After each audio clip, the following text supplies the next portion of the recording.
Hi guys, in this video I'm going to be showing you how to unblock a profile or a user on Mastodon.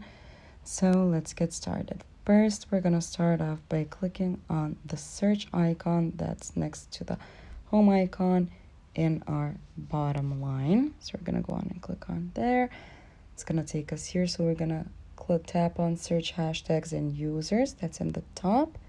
So in the previous video, we blocked an account that goes by the name of Spud. As you can see now, it's here in our recent searches. But let's go and type Spud once again.